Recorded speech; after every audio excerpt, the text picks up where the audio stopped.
يرسل عليكما شواظ من نار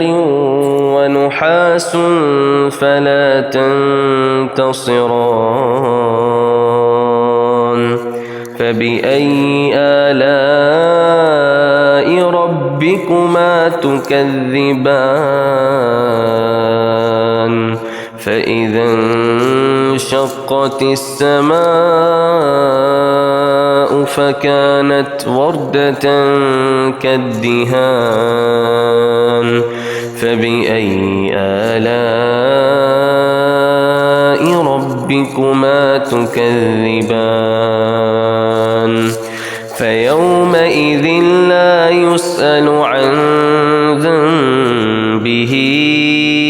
إنس ولا جان فبأي آلاء ربكما تكذبان